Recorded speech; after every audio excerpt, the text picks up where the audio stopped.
अंजलि वैसे तो बहुत समझदार लड़की थी, लेकिन हमेशा से उसे एक ऐसे लड़के के साथ शादी करने की इच्छा थी जो लड़का विदेश में सेटल हो, यानी कि विदेश में नौकरी करता हो। लेकिन अंजलि की किस्मत तो देखो, बहुत ढूंढने के बाद भी उसे ऐसा कोई लड़का नहीं मिला। और तभी अचानक एक दिन उसकी मुलाकात दीपक के साथ हुई। अंजलि को दीपक पहली नजर में ही पसंद आ गया। दीपक, मैं तुम्हें बहुत पसंद करती हूँ और चाहती हूँ कि हम दोनों शादी कर लें, लेकिन एक प्रॉब्लम है।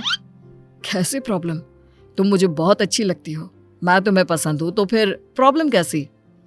वो क्या है ना दीपक, मैं हमेशा से चाहती थी कि मेरी शादी किसी ऐसे लड़के के साथ हो जो विदेश में नौकरी करता हो।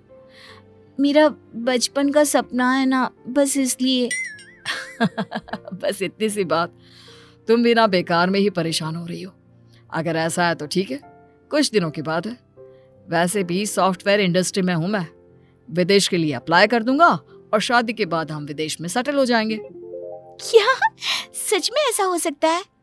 दीपक, जानती हो, अगर ऐसा हो गया ना तो मैं दुनिया की सबसे खुशकिस्मत लड़की होंगी। ऐसा हो नहीं सकता, ऐसा ही होगा। तुम बिल्कुल परेशान मत हो। लेकिन एक बात बताओ, तुम्हें विदेश जाने का इतना मन क्यों है? वो क्या है ना दीपक, मेरा भाई है गौरव, वो विदेश में ही रहता है, तो बस मुझे भी विदेश जाना है। और इस तरह दीपक के विदेश जाने के वादा करने के बाद अंजलि उससे शादी करने के लिए तैयार हो जाती है। दीपक और अंजलि की शादी हो जाती है। शादी के कुछ दिनों बाद, अंजलि, जल्दी से मेरा टिफिन दे दो यार, ऑफिस के लिए लेट हो रहा है। दीपक, तुमने अपने ऑफिस में बात की या नहीं? किस बारे में? अरे, तुमने मुझसे वादा किया था ना कि हमारी शादी के बाद तुम मुझे विदेश लेकर चलोगी। हाँ अंजलि, मैंने सोचा तो था, लेकिन बात कुछ नहीं बन पाई। कुछ दिन और रुक जाओ, उसके बाद देखते हैं। ये सब कहते कहते पूरे 6 महीने हो चुके हैं दीपक। मैंने तुमसे शादी से पहले ही कहा था ना कि मुझे विदेश में जाकर रहना है, यहाँ नहीं रहना। अरे अच्छा ठीक है बाबा, कुछ करता हूँ मैं। दीपक शाम को जब ऑफिस से घर लौट कर आता है तो अंजलि घर में नहीं थी। माँ, अंजलि कहाँ चली गई? बाजार गई है क्या? बेटा, बहू तो अपने मायके गई है। उसकी मम्मी की तबीयत थोड़ी खराब थी ना, इसलिए मैंने ही भेज दिया। क्या सासू माँ की तबीयत खराब है? लेकिन क्या हुआ अचानक से, आपको कुछ पता है? नहीं बेटा, मुझे तो नहीं पता। अब देखो ना, अंजलि का भाई विदेश में रहता है, उसकी माँ यहाँ पर अकेली है, तो वो तो अपनी बेटी को बुलाएगी ही ना। बस इसलिए मैंने अंजलि को जाने दिया। माँ, ये तो आपने बहुत अच्छा किया। बेटी है उनकी, और यहाँ रहती है तो अपनी मम्मी को तो संभालेगी ही ना। अगले दिन अंजलि लौट कर आती है। अंजलि, मेरी शर्ट आयरन कर दी तुमने? वो व्हाइट वाली। आज ऑफिस में मीटिंग है ना, वही पहननी है। दीपक, तुम समझती क्या हो अपने आप को? तुम क्या चाहते हो, मैं यहाँ तुम्हारे घर में नौकरानी बनकर काम करती रहूं और तुम मेरी बात टालते रहो? अरे लेकिन हुआ क्या है अंजलि, तुम ऐसा सवाल क्यों कर रही हो? तुमसे कितनी बार कह चुकी हूँ, अपने ऑफिस में विदेश जाने की बात करो। कह दो अपने ऑफिस वालों को कि तुम वहाँ सेटल होना चाहते हो। अंजलि, तुम्हारी बात ठीक है, लेकिन देखो ना, उस दिन तुम्हारी मम्मी की तबीयत खराब हो गई थी। अगर हम विदेश चले गए तो तुम्हारी माँ और मेरी माँ दोनों ही अकेले रह जाएंगे। तो इसमें मैं क्या करूं? ये मेरा बचपन से सपना था, और अब अगर इन सब लोगों के बारे में सोचती रहूंगी ना तो अपनी जिंदगी कभी नहीं जी पाऊंगी। मुझे तो लगा था कि तुम्हारी मम्मी की तबीयत खराब होने के बाद तुम समझ जाओगी इस बात को। देखो दीपक, तुम्हारी बात सही है, लेकिन मम्मी अपनी पूरी जिंदगी जी चुकी है और मुझे विदेश जाना है, इसका मतलब जाना है। ठीक है अंजलि, तुम्हारी मम्मी के बारे में ना सही, मेरी मम्मी के बारे में तो सोचो, वो भी तो अकेली रह जाएगी ना। मैं कुछ नहीं जानती, तुम बस विदेश जाने के लिए कुछ ना कुछ करोगे। अगले दिन दीपक के ऑफिस जाने के बाद, अरे अंजलि बेटा, इतनी उदास क्यों लग रही हो? तो क्या करूं मम्मी, ढोल बजाऊं क्या कि आपके बेटे से शादी इसलिए की थी ताकि वो मुझे विदेश लेकर जाए, मेरे सपने पूरे करे, लेकिन वो है कि सुनता ही नहीं है। अरे बेटा, पर यहाँ पर परेशानी क्या है? बात परेशानी की नहीं है, मुझे बस जाना था और जाना है। जानती है, आपकी वजह से ये सब नहीं हो पा रहा, और आपका बेटा तो मुझे यहाँ नौकरानी बनाकर रखना चाहता है। लेकिन बेटा मैंने तो कभी दीपक को जाने से मना नहीं किया। मुझे पता है ना, वो नहीं जाएगा आपको छोड़ के। कुछ दिनों के बाद, अंजलि, मम्मी को बुखार आ गया है, प्लीज जरा उनको दवाई दे दो। जो करना है तुम खुद करो, मैं कुछ नहीं करने वाली। अरे तुम्हें अचानक से क्या हो गया? इतना गुस्सा क्यों कर रही हो? तुम इसलिए मुझे विदेश लेकर नहीं जा रहे हो ना, ताकि मैं यहाँ रहकर तुम्हारी मम्मी की सेवा करूं? मेरी जिंदगी तो है ही नहीं। अरे नहीं अंजलि, ऐसे कोई बात नहीं है, तुम गलत समझ रही हो। मैं अच्छी तरह समझती हूँ, पागल नहीं हूँ। मैंने क्या सोचकर शादी की थी तुमसे, और क्या निकले तुम।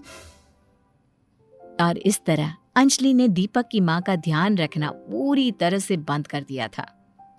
एक दिन अचानक अंजलि की माँ का फोन आता है। अंजलि बेटा, तुम घर आ जाओ। क्या हुआ मम्मी, सब कुछ ठीक है ना? हाँ बेटा, सब कुछ ठीक है, बस जरूरी काम था, तुम अभी के अभी घर आ जाओ। अंजलि अपने मायके पहुंचती है। अंजलि के मायके में। क्या हुआ मम्मी, इतनी परेशान क्यों लग रही है, और क्यों बुलाया मुझे? क्या बताऊं बेटा, तेरे भाई ने तो अब मेरा खर्चा भेजना भी बंद कर दिया। कुछ दिनों से घर में एक भी रुपया नहीं। बहुत परेशान हूँ, दवाई लाने के पैसे भी नहीं बचे। लेकिन मम्मी, भाई ने ऐसा क्यों किया? खुद विदेश जाकर रहने लगा, इसका मतलब ये है कि वो अब आपका ध्यान भी नहीं रखेगा? पता नहीं बेटा, एक तू ही है यहाँ पर। मेरी बेटी, उससे तो पैसों की बात करना अच्छा भी नहीं लगता, लेकिन क्या करती। मम्मी आप परेशान मत हो। तभी वहां पर दीपक पहुंच जाता है। दीपक, आप अचानक यहाँ पर? वो क्या है ना अंजलि, तुम्हें इस तरह जल्दबाजी में आते देखा तो मुझे लगा कि कोई प्रॉब्लम होगी, इसलिए मैं भी पीछे पीछे चला आया। हाँ दीपक, देखो ना, भाई ने तो विदेश में जाकर मम्मी से मुंह मोड़ लिया। अरे तो इसमें परेशान होने वाली क्या बात है? अगर तुम्हारे भाई ने तुम्हारी मम्मी की हेल्प करना बंद कर दिया है तो मैं हूं ना, मैं ख्याल रखूंगा मम्मी का। लेकिन बेटा, तुम मेरे दामाद हो, मैं तुमसे कोई मदद नहीं ले सकती। नहीं नहीं, आपको ऐसा सोचने की बिल्कुल जरूरत नहीं है। अंजलि मेरी पत्नी है और आप उसकी माँ, तो आपका ख्याल रखना भी मेरी जिम्मेदारी हुई ना। थैंक यू दीपक, मेरी और मेरी मम्मी की हेल्प करने के लिए। घर जाने के बाद, अंजलि, मुझे लगता है अब तो तुम्हारे दिल से विदेश जाने का ख्याल निकल गया होगा। क्यों, ठीक कहा ना मैंने? क्यों दीपक, आपको ऐसा क्यों लग रहा है? ऐसा भी क्या हो गया? मैं तो अभी भी विदेश जाना चाहती हूँ। एक्चुअली तुम्हारी मम्मी इतनी परेशान है, तुम्हारे भाई ने पलट कर उनकी तरफ देखने की कोशिश भी नहीं की, तो मुझे लगा तुम समझ गई होगी। देखो दीपक, तुम ना मुझे इस तरह इमोशनल ब्लैकमेल करना बंद कर दो। कुछ दिनों के बाद, अंजलि बधाई हो, तुम्हारे लिए एक बहुत बड़ी खबर है। क्या सच में? जो मैं सोच रही हूँ वैसा ही है? हाँ बिल्कुल, तुम चाहती थी ना मैं अपनी कंपनी में विदेश जाने के लिए बात करूं। ये देखो, हम यूएसए जा रहे हैं, मैंने बात कर ली है। वाह दीपक, मैं तुम्हें बता नहीं सकती मैं कितनी खुश हूँ। I am so happy. ठीक है, फिर घर जाओ और जाकर अपनी मम्मी को भी ये खबर सुना दो। थैंक यू सो मच दीपक। जानती हो, तुमने मेरा सबसे बड़ा सपना पूरा कर दिया है। अंजलि अपने मायके पहुंचती है। अरे घर पर ताला क्यों लगा हुआ है? मम्मी कहाँ चली गई? पड़ोसियों से पूछ लेती हूँ। अरे अंजलि बेटा, कहाँ थी तुम? वो सब ठीक है आंटी, मम्मी कहाँ है? आपको कुछ बताकर गई है क्या?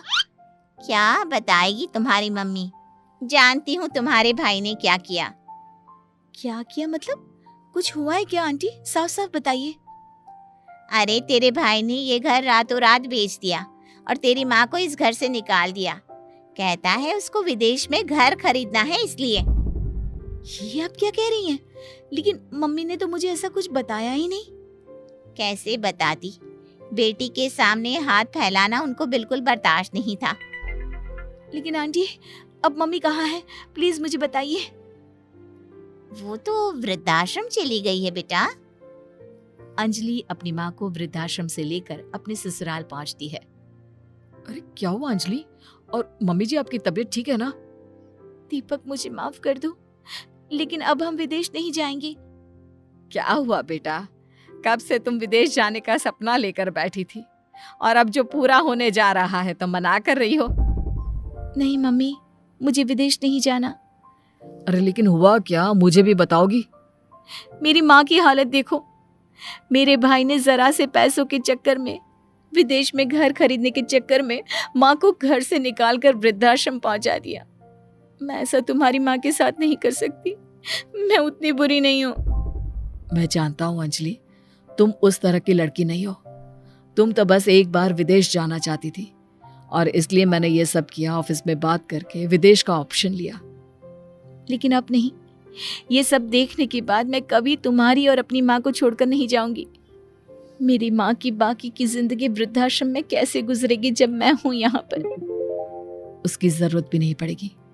तुम्हारी माँ मेरी माँ है और अब वो हमारे साथ यहीं रहेगी, भले ही तुम्हारा भाई उसकी जिम्मेदारी उठाए या ना उठाए। मुझे माफ कर दो दीपक, मुझसे बहुत बड़ी गलती हो गई। मेरी विदेश जाने की जिद कितनी गलत थी अब मुझे पता चल गया है। अब मैं यहीं रहूंगी अपनी दोनों मम्मियों के साथ और उनका ख्याल रखूंगी।